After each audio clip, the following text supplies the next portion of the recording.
In this demonstration, we will show the gamma ray spectrometer using single channel analyzer. So this is the block diagram of minim based gamma ray spectrometer. So this here you can see this is also available in the manual that we have a scintillation detector. This is actually the scintillation detector. Then we have a high voltage power supply, and then next to that linear amplifier. We have a single channel analyzer, then we have the counter. So, and this is connected to the mini bin power supply, that is MB403, and which supply plus minus 12 volt. And then this counter, the output is connected to your either your PC or if when you are using the NCA. Okay, so this physically, if you see, this is the scintillation detector, and we have a high voltage unit. That is, the model is ASP502. We have the high voltage unit. Then this is your linear amplifier. Model is LA520. Then next to that we have a single channel analyzer. Then we have the counter timer CT541. Okay, and these are actually are housed inside a mini bin with power supply, which provides plus minus 12 volt through a 5-pin connector. You can see there is this 5-pin connector. The scintillation detector consists of a sodium iodide crystal optically coupled to a multiplier tube. Now actually we'll show the connection of these three connectors. One is your ultra high frequency connector, USB connector for high voltage. So this one I can show you. Yeah, this one will be connected to first to high voltage unit in the mini bin power supply. Then we have actually a 5-pin connector for low voltage. There basically this 5-pin connector is this 5-pin connector. This is a 5-pin connector low voltage to the this supply to the pre-amplifier. We are connected on the back side because pre-amplifier needs some power. For that low power, we are connecting to there. Then we are using a BNC cable. Yeah, this BNC cable. It will be connected to the linear amplifier. Okay, so that means SP502 supplies bias voltage to the detector through the USB cable. Okay, so here typically the detector bias means this output voltage, the high voltage varies continuously from 0 volt to 2000 volts. You can see this is 0 volt to 2000 volts through the potentiometer, and typical detector bias varies from 450 volt to 650 volts, and the detector output BNC is connected to the input of the linear amplifier, and the output of the linear amplifier will be connected to the SCA. Here the output here actually from the linear amplifier will be connected to the SCA, a single channel analyzer. Okay, that is SC530 the model. So then we are using the T connector, using the this one here. So output, then this one from the SCA we are connected to another wire to the counter, linear counter.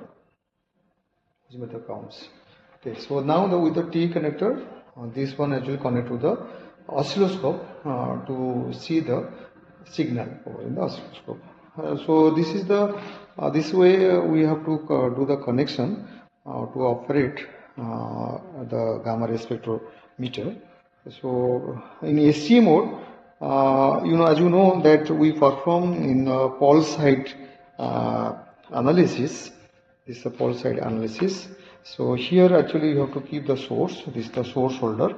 You can see here already we placed the source, and you can see the single channel analyzer selects pulses within a specific energy window.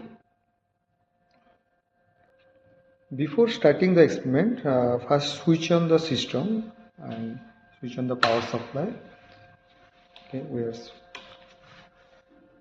and you switch on this.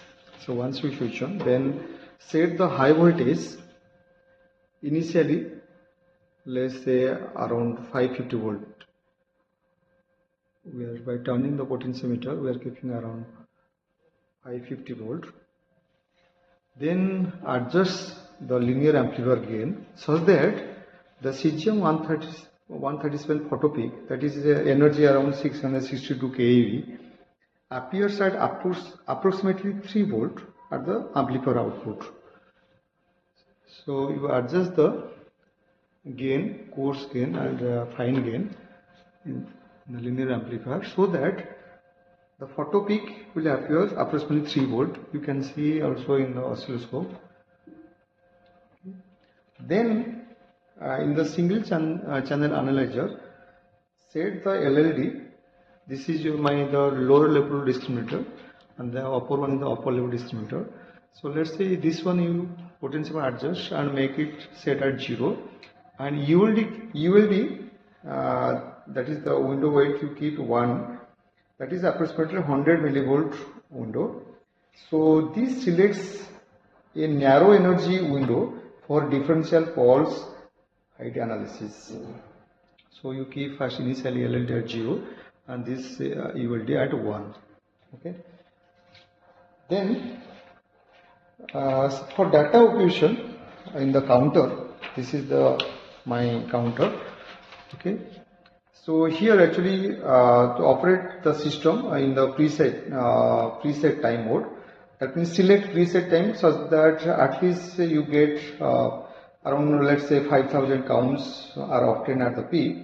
Typically you use time at 30 seconds. The preset time actually is 30 seconds for this.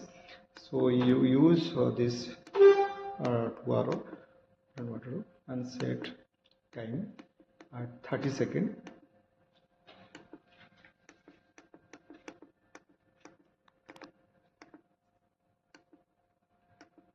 So one just 30 second hit. Yeah, this 30 seconds. Then you start it. Then set the LLD. Let's say actually you start from it was actually 0. So set, let's say you have to set LLD at 2.4 volt. So you start from 2.4 volt. You can see you rotate the potentiometer and set 2.4, and increase you have to increase the LLD in step of 0.1 volt. That is in the 100 millivolt range. And ULD already, no need to change the ULD. ULD actually will remain at 1. So you can vary the LLD from 2.4 to, let's say, 3.5 volt. So continue scanning until you cross the cesium 137 photopeak. So then you record the count. So you can see, you once you start, you will get some count. At each LLD you have to get the count. So you can tabulate the LLD value and also corresponding count rate, and plot a graph versus count rate versus your LLD, that is the baseline. Then plot can be done on a graph sheet or using a Excel on the PC. So you have to repeat the entire experiment for different HV value starting from 400 to 650 volt. That means, let's say 400, then 450. You have to keep, then 500, 550, 600, 650. For each HV, you have to adjust the linear amplifier gain so that the cesium 137 photopeak remains at 3 volt. So record the LLD scan data and calculate the energy resolution at each voltage. Then actually you plot the resolution versus your applied voltage, and where you get the least value of the resolution, that will give you the operating voltage of this spectrometer. So this way actually you have to operate the gamma ray spectrometer using the single channel analyzer.